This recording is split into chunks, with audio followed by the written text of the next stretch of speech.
Hello and welcome back to the channel. If you're new here, my name is Adam. I currently live in Japan and I make a lot of different videos on hiking, on photography and travel currently in Japan. Normally I upload these kind of cinematic, no talking, kind of ASMR hiking videos on day trips out of Tokyo and also some longer hikes in the near future. But next week is actually my birthday and I'm turning 28. No, 27. For a moment there I thought I'm already 28.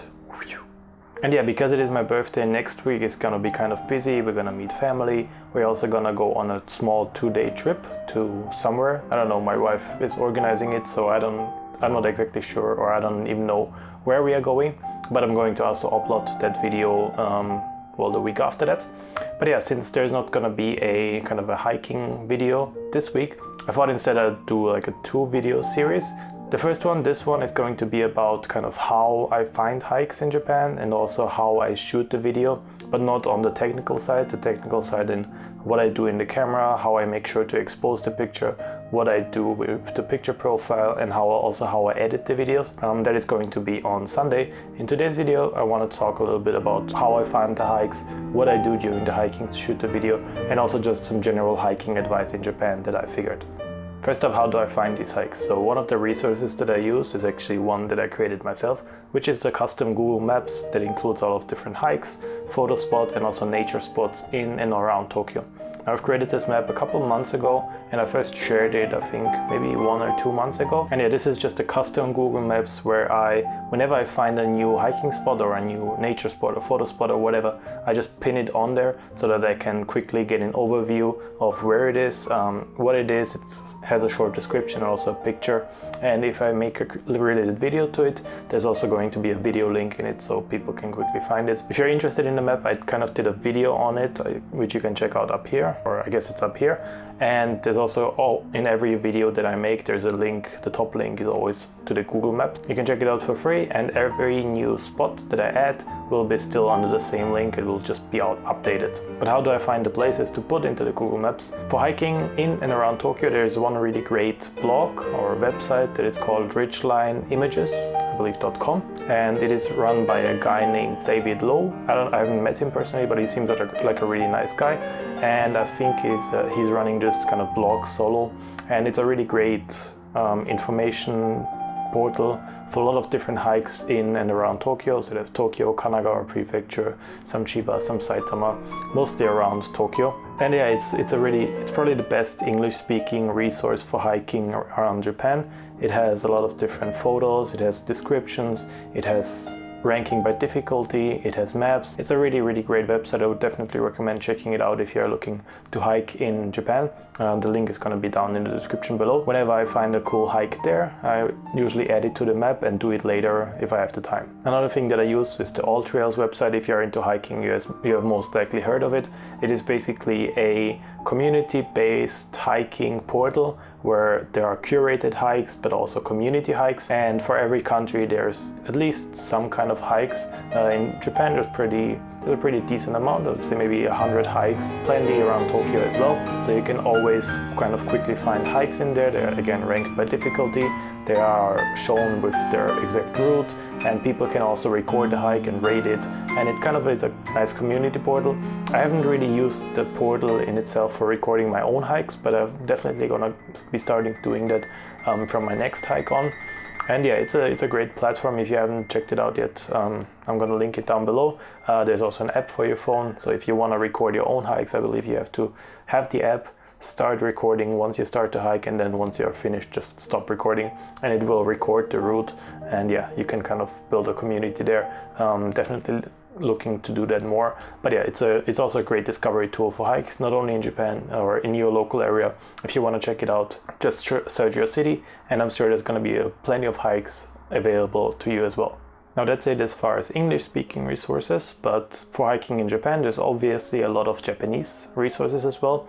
One thing that I like to do is I like to go to bookstores, especially used bookstores, especially Book Off, which is kind of this used bookstore chain that they have all around the country, very easily recognizable by like this bright orange sign. And what I like to do is I like to search for magazines. Like for example, this one is a magazine that has 100 day hikes around Japan.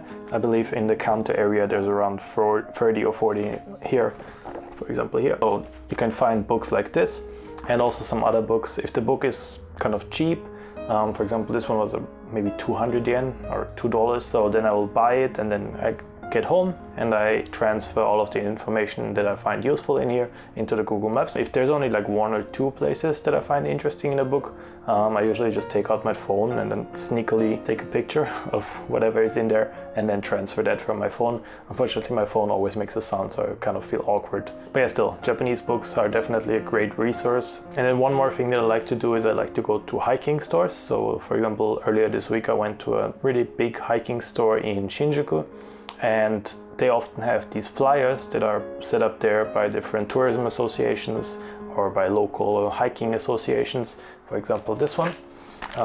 This is a flyer I got earlier this week on Yatsugatake. So really helpful information. Also has a big kind of hiking map here.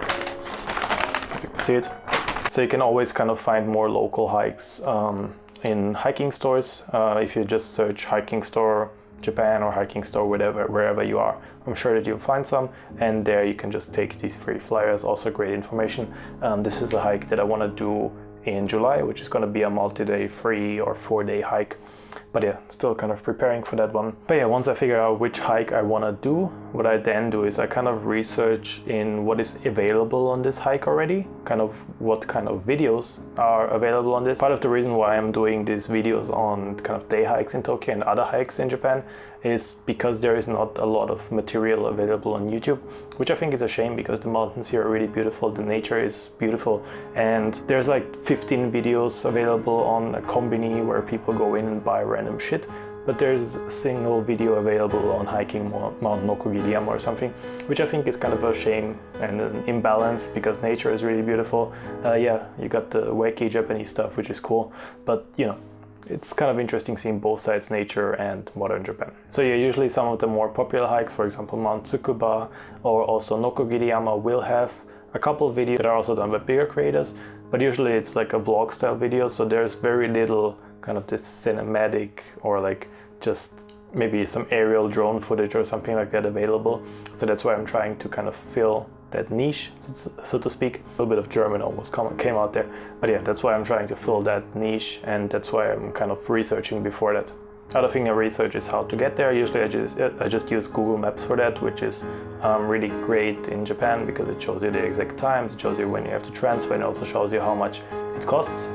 I try to start early for 2 reasons. One is because a lot of the mountains that I did so far are kind of far away from where I live, so it was always at least 3 hours to get there, which I believe was the lowest. On the highest it was almost 4 hours. So I usually leave home by at the very least 6 a.m. so that I can start hiking by at the very latest at 9 a.m. And the second reason is simply because, especially now in summer, there's often storms in the afternoon, so I want to avoid that if possible and just go earlier and then be finished earlier in case there is a storm coming. Now let's talk about how I kind of shoot these videos, not on the technical side, again, it's going to be on Sunday, but kind of how I film myself hiking when I'm hiking. Usually I have the camera on a tripod. I can show you an inside shot because I have it actually on the tripod right now. And what I do is I have a tripod, I'll link it down below if you are interested in it. It's a Manfrotto kind of travel tripod. I might replace it actually because it's kind of heavy, but it does the job for now.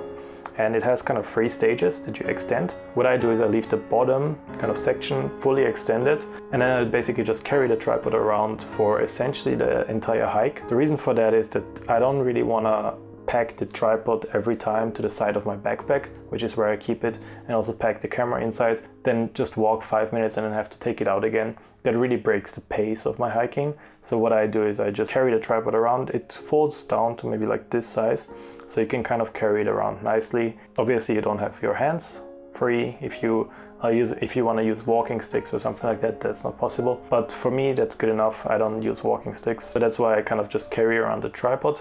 If I see a nice composition, that's always going to depend on the person, obviously. But if I see something nice that I think would be an interesting shot, I set up my tripod, I hit record. I then usually walk behind the tripod because I want to walk into the frame, right? If I start just in front of the tripod, it would kind of be weird, because it wouldn't seem like a really walking through the kind of nature. So that's why I set up my tripod, and then I walk from behind the tripod. This also gives you kind of a few seconds of extra steps. So what I do, I'll get to that in the editing video on Sunday, but what I do is I like kind of fade in my audio from this clip before that, and for that I need kind of this extra few seconds before I actually enter the frame, if that makes sense. It's probably gonna make more sense on Sunday.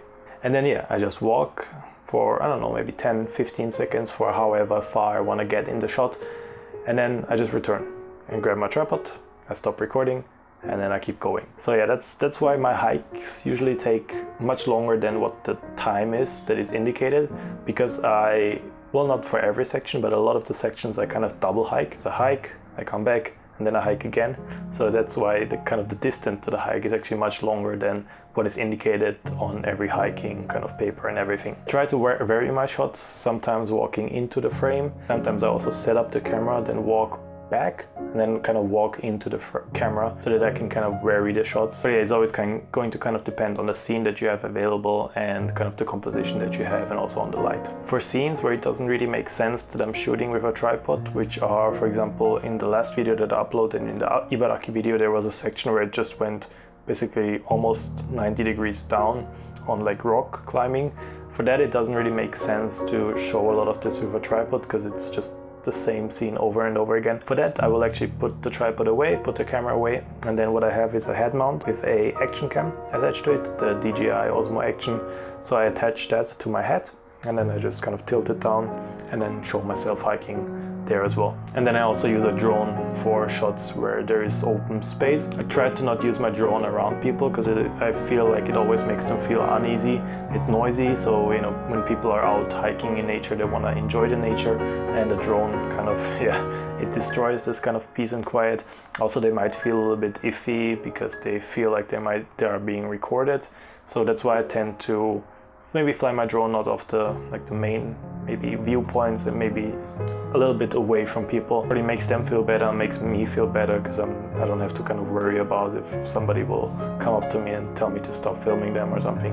So yeah, that's why I fly my drone from more kind of hidden places. Everything that I carry with me, which includes drinks, food, as well as my camera gear and any kind of other stuff that I might need. For example, if it gets a little bit colder, I might bring an extra sweater or something inside a camera backpack. I want to get a proper kind of hiking backpack, especially if I do like longer hikes. For now, I think the camera backpack works kind of well. I bought this backpack just when I arrived in Japan 6 months ago. It's been really well. I think it's called Hakuba. It's kind of this gray backpack. Probably seen it if you have seen one of my videos. In the bottom it has two compartments. One is kind of a big, kind of typical camera compartment that has two sections. In the top one I put my camera usually, in the bottom one I put my drone. On the left hand side it also has a compartment. This one is smaller. This one I put like the head mount for the camera in there, and also just some kind of other small items. And then it has the big middle compartment.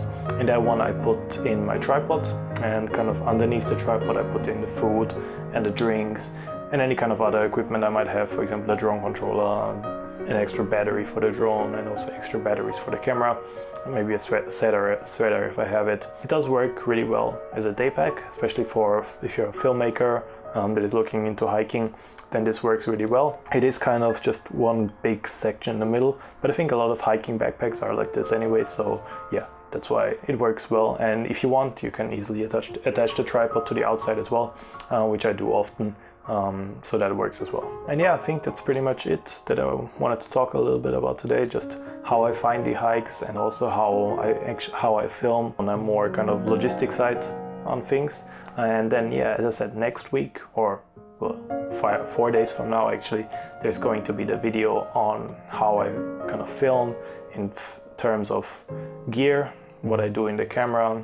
Setting wise, there's one thing that I do that I don't think a lot of other people do, or that I haven't seen a lot of other people mention. So that's something that is definitely helping me achieve a lot nicer colors, I feel. And I also want to kind of talk a little bit about how I edit the videos, what I do with the sound, what I do with the colors, what I do with kind of the shot compositions and everything.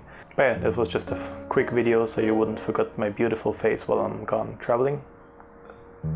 And yeah, if you have any questions about shooting these videos or hiking in Japan or any other kind of aspect about living in Japan or, I don't know, my bra size, then please ask them down in the comments below. And yeah, if you haven't yet, please consider subscribing for more awesome hiking videos. At least I think they're awesome. And yeah, I'll see you in the next one. See ya.